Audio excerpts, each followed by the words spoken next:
All right, we'll get rolling. So today's subject's tactical distribution. So when we talk about distribution, I think we all know that's that idea of getting the ball out to your teammates. You're throwing, you're kicking, you're punting, you're playing it on grounds. There's back passes. There's all sorts of different ways we distribute the ball out to our team. Today is going to be less talking about the actual physical distribution or how you throw a ball or how you kick a ball. It's going to be talking about the different tactical situations in a game and what you should be thinking of doing in those different situations as far as your ideas for distributing the ball. And we'll talk about a few things that make up your decision-making process in those tactical distribution areas. The presentation, review 4 themes. Focus of the session will be on the available options and techniques for the goalkeeper and the field players, such things as conditions affecting the match and environmental factors. We'll go over those at the end. Those are extremely important to your ideas even before the game starts of how you might want to distribute the ball. Design training sessions. The training session part isn't so much for the players, but it's for coaches. So coaches watching this, this kind of speaks to you as a coach, as well as the player. And that's where we're hitting those last 2 themes there. The 11th outfield player, the first attacker, that's the goalkeeper now in modern day. Goalkeepers in recent years have become the 11th outfield player. So when did it all change? When did the goalkeeper become the 11th outfield player? Much of this is down to one of the better rule changes FIFA has implemented in recent years, the back pass rule. After 1990 World Cup, a tournament which was exceedingly dull, rife with back passing, goalkeepers holding up the ball, was not seen as the greatest football show on earth. So again, back when I grew up playing in the 80s, teammate could pass a ball back to me as a goalkeeper and I could just pick it up, and then I could put it down, and then I could pick it back up, and I could put it down and pick it back up. You can see how maybe if you got a lead and you didn't care about what kind of soccer you're playing, how boring that could get and how horrible would have made the flow of a game. You can see here goalkeepers would frequently dribble it around, only to pick it up again once an opponent came closer, put them under pressure. With the greatest case being the Republic of Ireland's national team goalkeeper, Patrick Bonner, who kept the ball for over 6 minutes against Egypt by dribbling it around his box and picking it up again. And with one rule change, the goalkeeping game was changed forever. The back pass rule forced goalkeepers to focus more on their footwork rather than rely on their hands. And again, really before this rule came into effect, the goalkeepers just kind of sat back in their 18-yard box and didn't do much but make saves. Undoubtedly, one of the goalkeepers who had a lot of success with this rule change was former Man United stopper David De Gea's predecessor, Edward van der Sar, who came to be seen loitering on the edge of his box for most of the game while he was at Old Trafford acting as a sweeper, waiting control pass in the midfield. So that's more where you guys are at, where club players at, where all goalkeepers should be at in the modern game, is you should be spending it. Hopefully, if your team's getting in the other half of the field, you should be spending a significant amount of time outside of your 18-yard box, getting ready for back passes or maybe to cut through balls.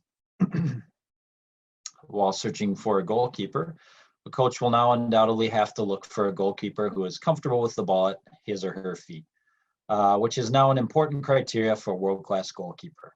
Take, for example, the likes of Edwin van der Sar and Pepe Reina, who used to play for Liverpool. Can anyone rival distribution qualities that the former Man United and current Liverpool number ones have? No chance. If you look at the current Liverpool number 1 goalkeeper, Alisson, absolutely phenomenal with his distribution. We'll do some breakdowns, not today, but in a future session where we'll break down a little bit of how he plays, and the things he's able to do to start attacks are pretty fun to watch. The 11th outfield player, the first attacker. So it takes a more rounded goalkeeper to even at a decent club or high school now, you have to be able to play with your feet. To be a top keeper, you have to understand not only how to play with your feet and your hands with distribution, but what you should be doing in those different situations. What technique might be the best, what the current situation is, and where you should be going with the ball. Okay, so we'll play a little video here, and this is for fun to see what can happen if you're not paying attention and when your distribution is off and you haven't been putting that time into practice distribution.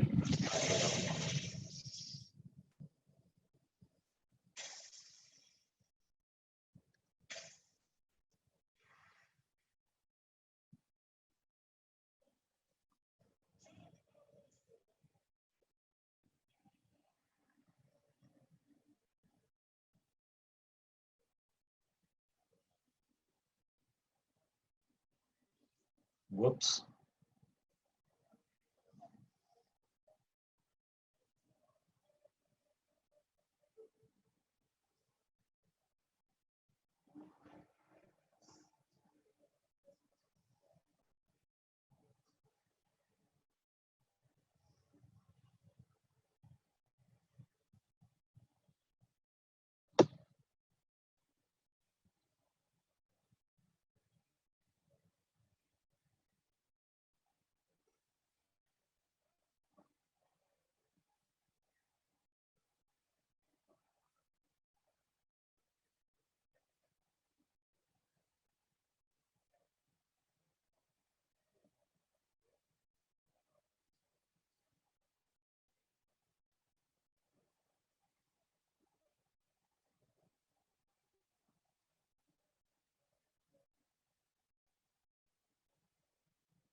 Remember that penalty kick's in play till the ball stops.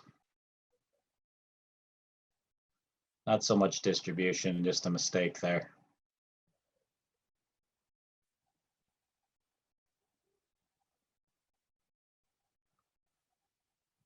Reminds me of Sammy Ignac from Minnesota United about 5 years ago when he threw it into his own goal.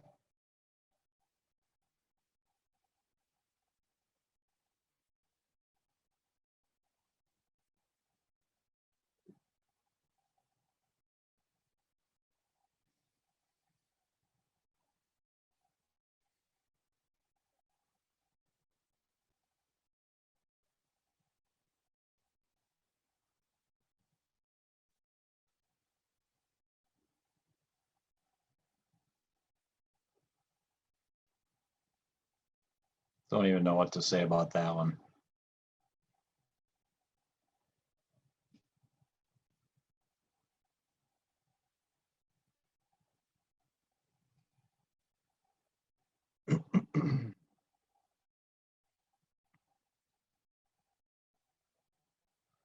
Again, just not really paying attention. Again, not so much distribution here, but not paying attention as a goalkeeper.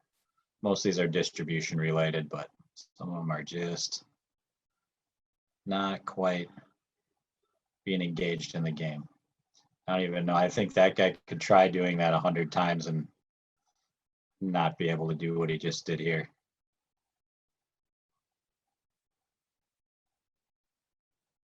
So again, just for fun there, a couple examples of poor distribution. And sometimes distribution goes right.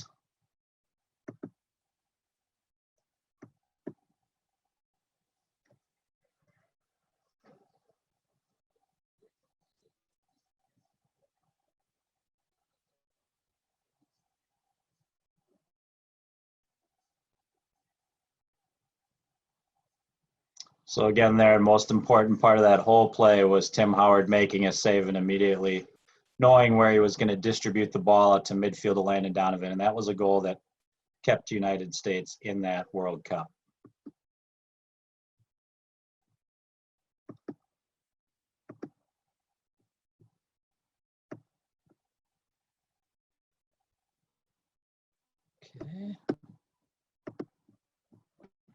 Okay, build-up play. Goalkeeper distribution. The role of goalkeeper distribution in soccer is of undeniable importance. So time should be spent practicing the necessary techniques and thought given to making the right decisions as often as possible. Here are some key considerations when offloading the ball as a soccer goalkeeper. Be aware of where you could distribute the ball before you even get it. Get rid of the ball quickly and accurately if there is a chance to set up an attack. Know the pace and the height at which you need to deliver the ball. Decide upon which method of distribution you're going to use. So pace and height, that's how am I going to get the ball over people into where it needs to go. Method of distribution, that's going to be, am I throwing it, am I rolling it, am I drop kicking it, am I side volleying it, am I placing it, am I playing it off ground. All those are very important considerations, and those are the things that you're practicing before you even get on the field.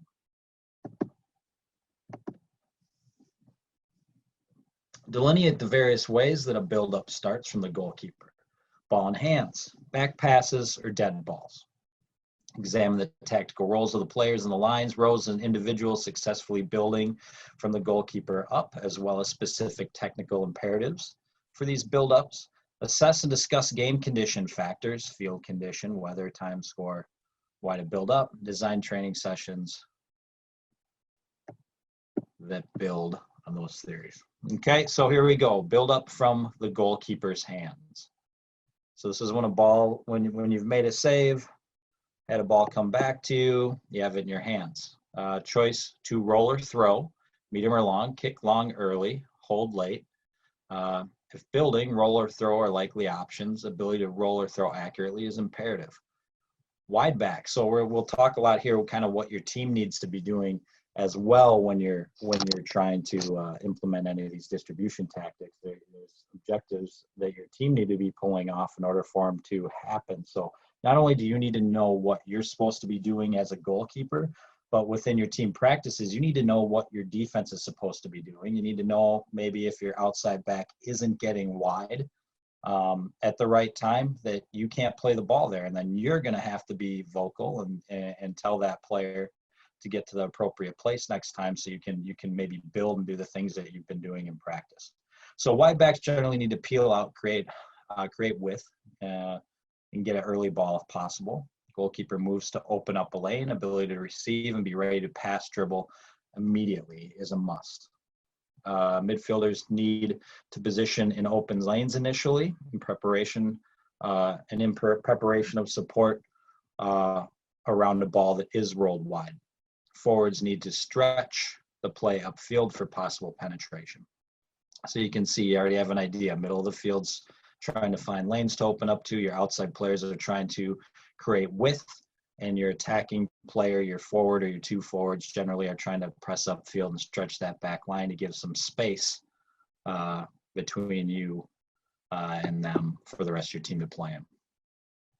Here's some rules to follow. If the ball comes in from one side, distribute out the other side. Again, the reason why we do that is generally the other side of the field, opposite of where the ball is, that would be called your weak side. That's where there's less players for both teams. But if your team gets used to rolling out, expose a lot of space over there really quick. If your team is under heavy pressure, punt long to relieve pressure. So this is basically telling you if the other team's gonna try to dictate play by putting a ton of players upfield, right on your defenders, kind of marking them, being high upfield. They're not really giving you much of an option to play out short. So then playing in the space behind, or playing farther upfield with a punt or a longer ball is going to loosen up play for you. If your team needs possession, then throw the ball out to the outside areas of your final third unless players are not open. If your teammate is close to you, bowl or roll the ball out underhand. And again, we can do the bowls when the teammates are closer because the ball is going to get there. If we try to do bowls and rolls and try to put the ball on the ground too soon to cover a large distance of space, it's going to end up slowing down and getting picked off. If your teammate is farther from you then sling the ball overhand with an overhand throw to get there quickly and cover more distance. You know, it's kind of just the opposite of what I just said. We want to go longer in the air with sling throws. We want to go for shorter ones. We want those bowls. If your teammate is standing, then throw to their feet. Lead them into space. If your teammate is running, then lead them into the space they are moving to. This is a simple thing, a simple rule you can follow and start to really pay attention to. It's one that I see youth goalkeepers make tons of mistake, and if they are fairly accurate, they tend to always try to lead their defender.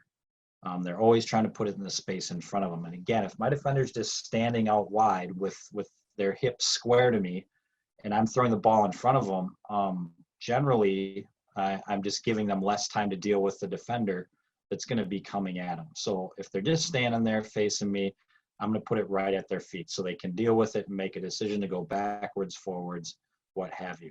If they're busting into space and they're looking to get upfield into some space, I'm going to want to make sure I'm putting it on their front foot and giving them a little bit of lead time.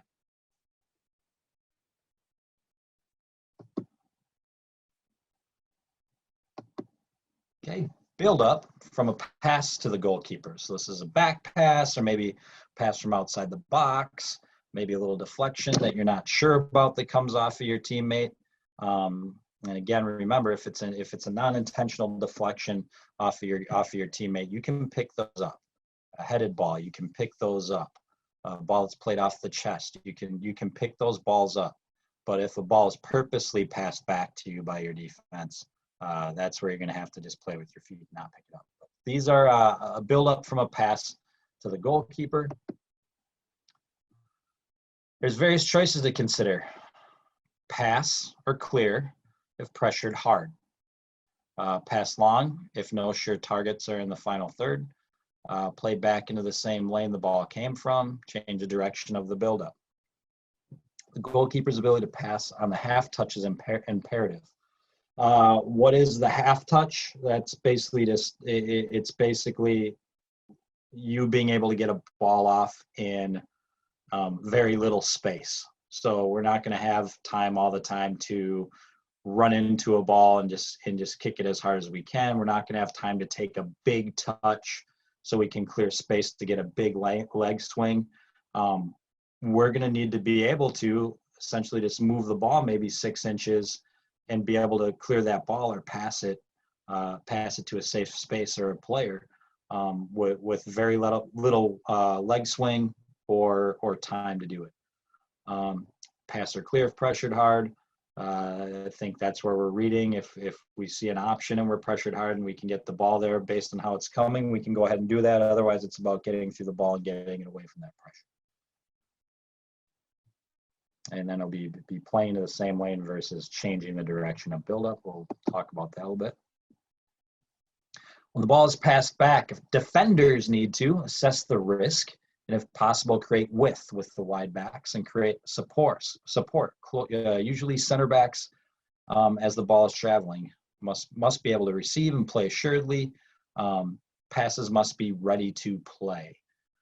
So that's again, it kind of goes with that half touch thing. If we have defenders that they're not looking at you, or now they're not able to make a good first touch and play it because you've given them a bad ball, that's not ready. That's not a ready to play ball. Midfielders need to take optimal positions to support goalkeeper, long as well as potential backs that may receive short passes.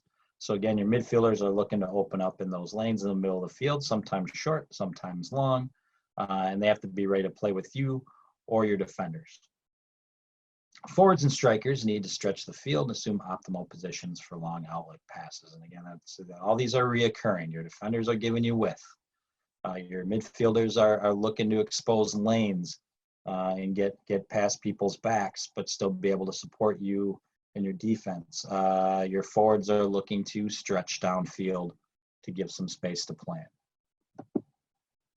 And again, why are we telling you all of this, what your forwards and everybody else need to do? Because you need to understand that. That's going to help you make your decision faster. It's going to help you know what to look for ahead of time. Building from set pieces. So the good thing about set pieces, which would be goal kicks, an offsides call, some sort of a free kick from a handball or maybe a trip. From those set pieces, the thing that's nice here is you have a little more time. When it's a back pass, you may have a lot of time. If the team's playing low pressure, you may have no time if they're pressing you.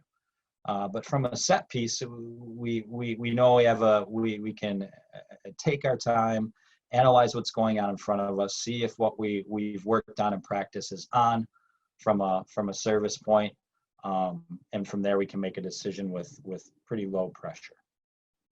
So building from set pieces. From goalkeepers, free kicks. So again, a goal kick's a free kick for a goalkeeper. Goal kicks taken short, usually to one of the four backs, while midfielders take an open up position. How does the opponent's pressure affect this? So again, goal kicks, and most of our salvo teams, we try to look for that first short option. We try to create that space out wide and look to see if we can build out. But again, if the other team is putting players up and they're matching you, and they have a person standing 5 yards from your outside backs and people on your center backs, that idea of playing out short and building now is going to be less attractive for your team. So you're going to need to be able to expose the other team with a longer ball. Free kicks taken near the penalty area can be used to build up. If played into a short supporting player. Defenders take up supporting positions. Midfielders may start as if long and then open up as the build-out play occurs. Again, highly dependent on the opponent's pressure. If you're consistently trying to build out of pressure from the other team, you better be very, very good, and everybody on your team better be very, very good. Otherwise, you're going to have turnovers and give up easy opportunities for the other team. The team will organize differently when expecting a build out of the back. Okay, so again, here for let's just take a goal kick. We're looking and we want to build, so our team gets wide, but then we realize the other team has pressed half their team up into our final third, and they're taking away all those short options.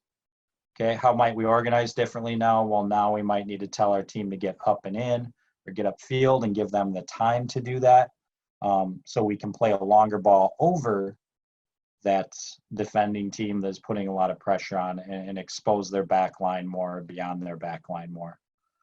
If you do that, if you can read the pressure and you have the ability to not only play short, but be able to play beyond that other team's pressure, what's going to end up happening? Well, the other team that's pressing high is now going to watch the ball constantly fly over their head, and they're going to have to back off, which then will give you your space to play those short passes and build out of the back. And you guys have to be able to read that as a goalkeeper and read it early, and then make the best decision for your team. I'll play a few examples here, some tactical decisions off of goal kicks. We're going to use kind of the most sophisticated example here. It's quite simple when they break it down here. It's simple what Barcelona is doing to keep the ball and try to build up field. But again, they're world-class talents, so they're able to do it under a decent amount of pressure. But you'll get the picture of optimally what you'd like to do on a build-out if your team has the skill level and the other team's giving you enough space to do it.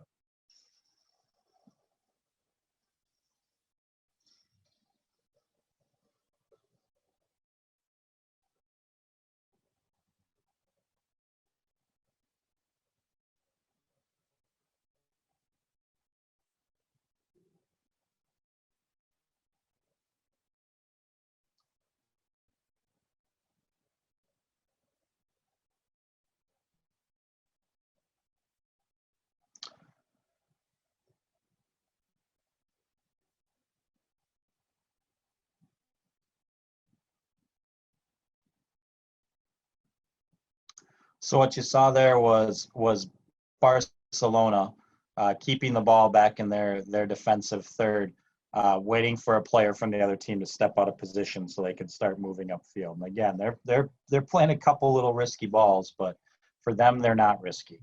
But again, the idea, you can see the idea is get it wide, move it around quickly until you can start to move some of the other team's players into positions that are advantageous for you to kind of start chasing the ball around?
And again, for you goalkeepers, it's giving you a big explanation about what your whole back line, what that whole unit you're trying to work out the ball with is supposed to do, because you need to know that. You need to know what your role is within your four backs and your midfielders. You need to understand what the dangers are and what you're looking to help create to go forward. So that's why you're getting the full explanation here. It's not just about you being able to kick a ball. It's about you understanding where and when and what you're trying to do.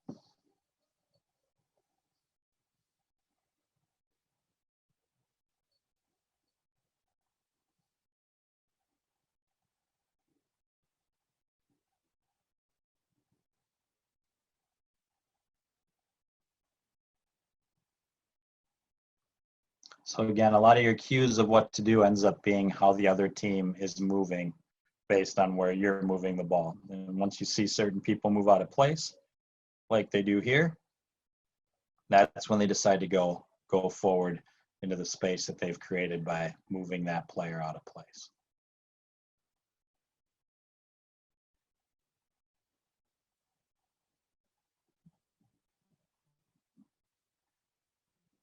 And you see with that little patient play there, simple play, the ball ends up all the way down at the other end of the field with a few short passes once they decide to go forward.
again, we watch them play around with it a little bit at the back with a purpose. They know where they're trying to move the ball.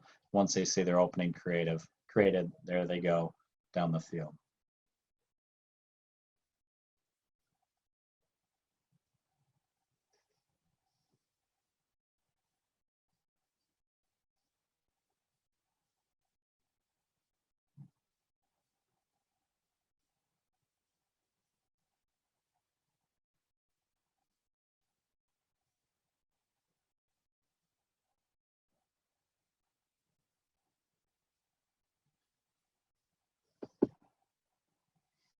Okay, and then here you can just see a brief illustration of whether we're playing long or short. So you can see in the first one it's going to be a long kick, and in this case, we're talking about goalkeepers that they know can kick the ball quite a distance. So you can see the back line, the yellow team, is pushed all the way up to midfield. Now, in your cases, you're going to see your back line probably wanting to get at least 10 yards outside of your box, and everybody's kind of pushed up more towards midfield to win that long ball.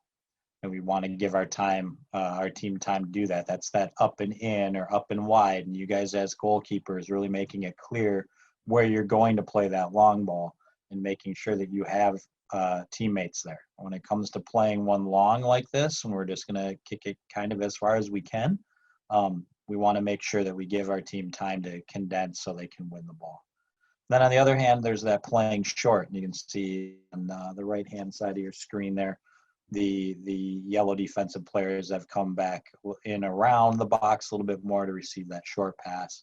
Again, obviously here our 2s and 3s would probably be nice and wide, and then we're more spread out looking to see if we can build forward like we just saw in those videos that we just watched.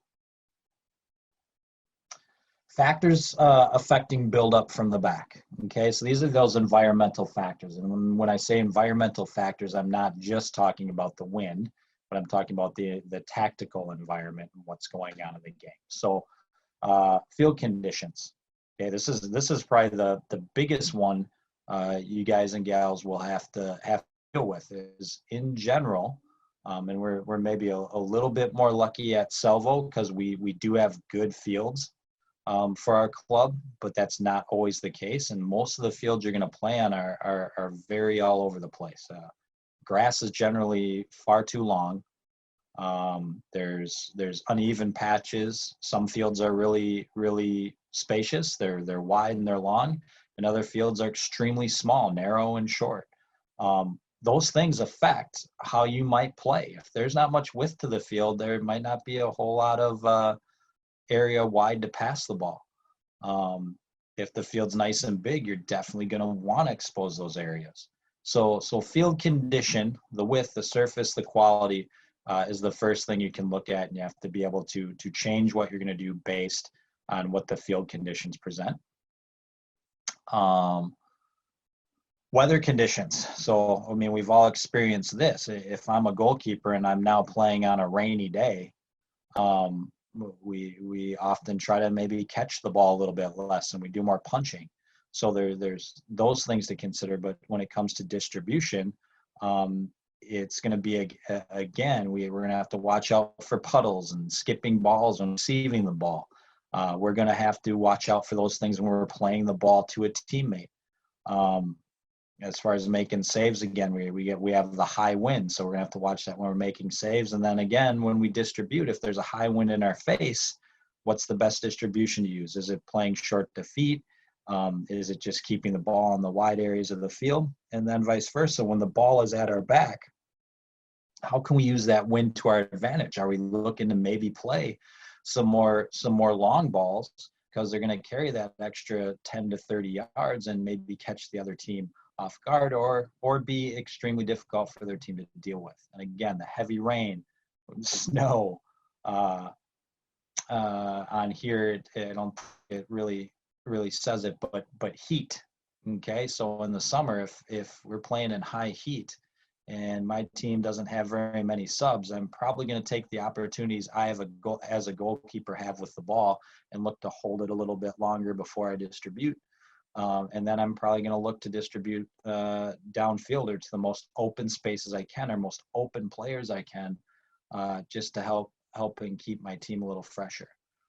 Game conditions. Are we home or away? Now, again, for you guys as a club team, there's usually, there's not big crowds at our club games, so the home or away doesn't matter as much. Sometimes you're traveling a little bit longer distance, and that can take a toll on things, but home and away doesn't matter as much for you guys. Time. So the time of the game. Generally, this is, is it close to half, or is it close to the end of the game? And what do we need to do? Are we trying to score because we need to? So that's going to make you want to distribute quicker and probably distribute downfield more. Or are we winning? So we want to waste time. We want to take our time with the ball. We want to make sure we're not making any necessary mistakes. We want to make sure every decision has as little risk as possible to it. So the score and the game conditions are very important too there. The opponent's actions. So again, through the whole different ideas of the different buildups you can do, we talked about opponent pressure and how do we read it and react to it. So we have to make sure that we're reading our opponents, and are they pressing? Are they playing a low line of confrontation? Where's the dangerous side of the field? Maybe there's one side of the field where the other team that's where all their good fields are, all their good players are. All their good players are on the left side of the field. Well, as a goalkeeper, I might decide I want to start playing the balls up the right side of the field. And then our team's principles of play. And you can see it actually kind of comes last on the list here, what your team's actually trying to do, because the four things that come before it are essentially things you can't change, that you're going to have to deal with. And now if all those things are perfect, it's a beautiful day, there's no rain, it's a 0-0 game and we got the whole game to play, and the other team, we don't know anything about them yet. Well, yeah, now everything's on the board and we're trying to do what our team's principles of play are. Like, are we trying to link lines together? That's basically building from the back forward rather than playing a lot of long balls. Are we using high percentage passes? Are we using quick interplay? Are you maybe a team that plays more direct and you're looking to play a lot of balls in behind and a lot of balls upfield? All those things factor in. But again, those first four on there, we're going to work on our own team principles, the last one, but those first four are going to dictate a lot of how much of our team principles we'll actually be able to use, or we're going to have to adapt to those conditions above.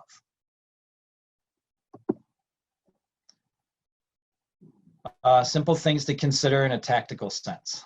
Long punts.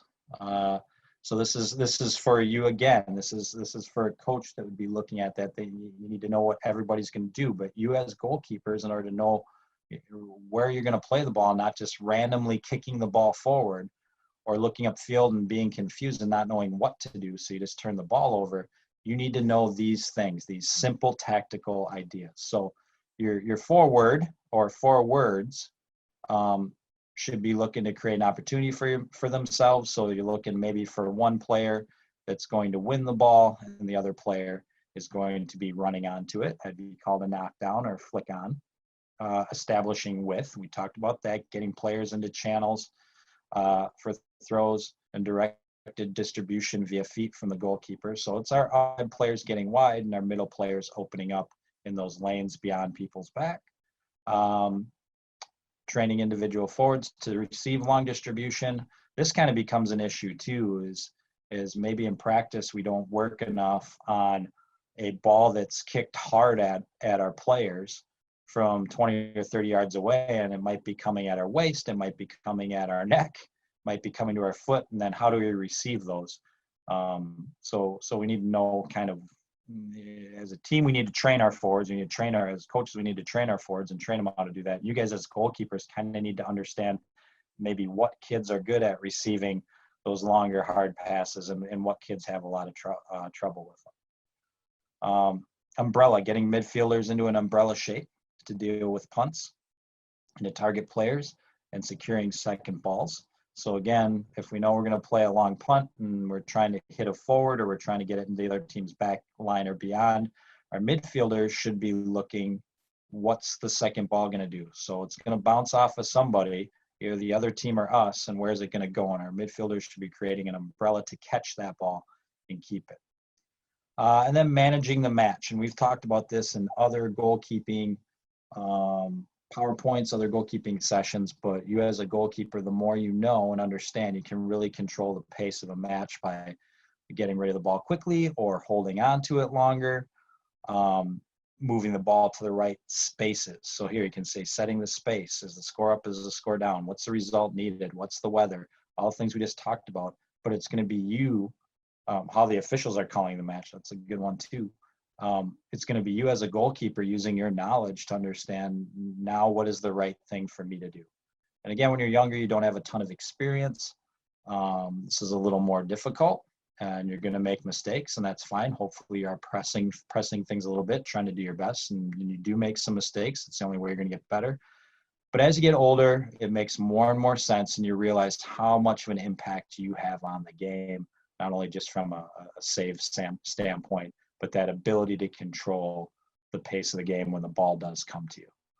I believe that is it.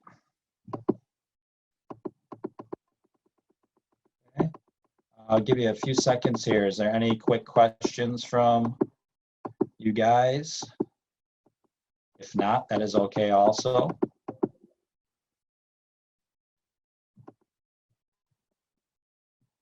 Okay. Again, looks like no questions, which is fine. And always remember, you can email me and go through TeamSnap or just use my email, jerickson@selvillesoccer.org, to ask me any questions. Absolutely love getting questions, and we'll answer them to the best of my ability. And then this Zoom meeting will be posted on YouTube within the next few days, so you can go back and freeze frame and replay parts that you want to make sure you get in your head or know a little bit more about, or maybe a part you want to ask a question about. You can go back and rewatch it, so you have a good idea of what type of question to ask. Thank you for your time. Appreciate it, guys and gals, and we will talk to you hopefully soon. I'll get to see you guys hopefully by May. Oh, we got one question here. Perfect. Oh, no, it was a thank you. Thank you. All right. Closing her down. Thanks, guys.